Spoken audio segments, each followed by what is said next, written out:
Views ng It's Showtime, bagsak pa din kahit present si Vice Ganda.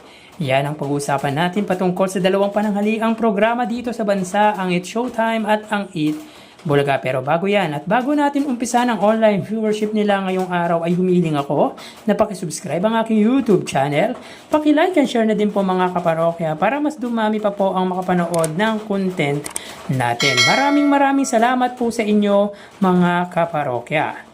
So mga kaparokya, after a week ay present na muli ang unkabogable star Vice Ganda sa noontime show nito na It's Showtime. At tulad po ng sinabi natin na malaking tulong talaga sa views online ng It's Showtime kapag present ito. Subalit kaninang episode nga mga kaparokya ay tila hindi umayon ang views nila online sapagkat umabot lamang sila ng 97,000.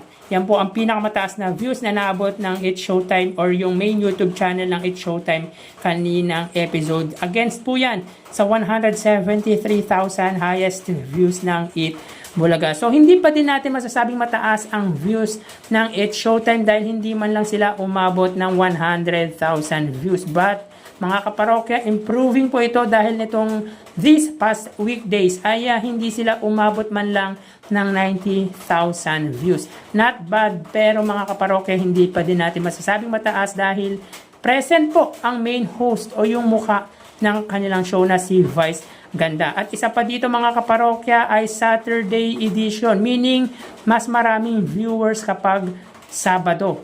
Pero di sila umabot ng 100,000 views kaya masasabi po natin na mababa po ang views na nakuha ng It's Showtime para ngayong araw. Samantala hindi din po naabot ng The Clones Male category ang views ng female category na 180,000 views last Saturday. Ito po ang pinakamataas na views ng main YouTube channel ng Eat Bulaga sapagkat umabot lamang po sila mga kaparokya ng 173,000 views. Pero sobrang taas nito para sa main YouTube channel ng Eat Bulaga mga kaparokya. And let's congratulate first the grand winner na si Lucky Robles, ang the clone ni Gary Valenciano. Talagang deserving talaga dahil talagang kuwang-kuha niya ang boses nito at kahit sa challenge ay kuhang-kuha niya na ginaya si Eric Santos. So again, congrats din sa lahat ng finalist ng The Clone. Sa lahat sila ay magagaling mga kaparokya.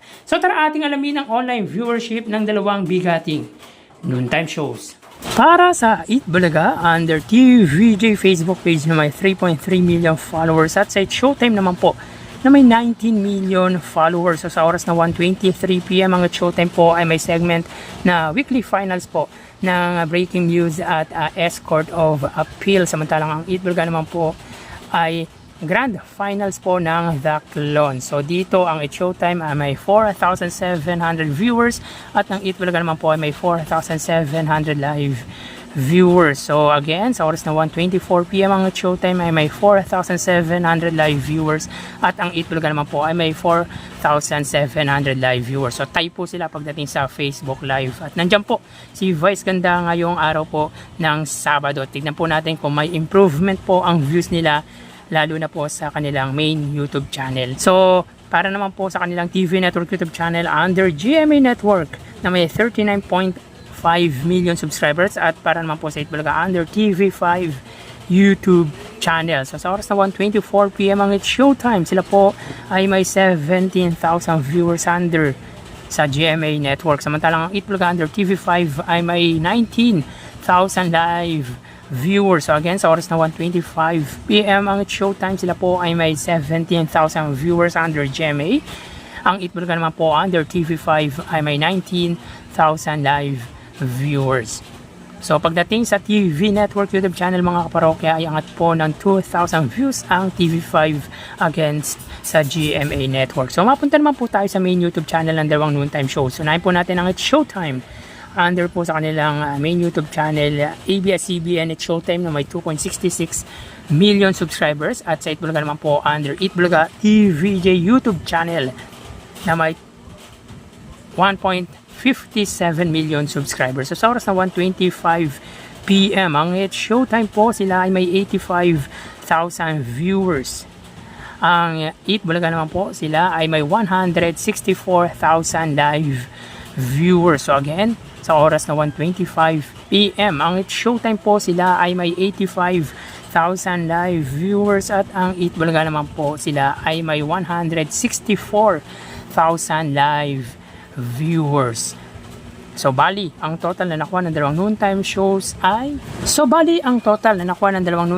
mga kaparokya, ang It's Showtime po ay may 106,000 viewers at ang Eat Bulaga naman po ay 187,000 viewers. So again, ang It's Showtime po ay may 106,000 live viewers at ang Eat Bulaga naman po ay may 187,000 total live viewers. So yan po lumalabas sa kanilang online viewership as of 1:27 PM. At ang segment po ng It's Showtime ay ang weekly finals ng Breaking Views at ng Escort of Appeals, at ang Eat Bulaga naman po ay ang grand finals po ng The Clone. So pagdating dito sa online viewership mga kaparokya ay angat po ng 81,000 views ang noontime show ng Legendary Trio against noontime show po ni Vice Ganda. So yan po ang lumalabas sa kanilang online viewership as of 1:27 PM. So magpapaalam na po muna pansamantala mga parokya. Mamaya magbabalik pa po tayo sa ikalawang bahagi.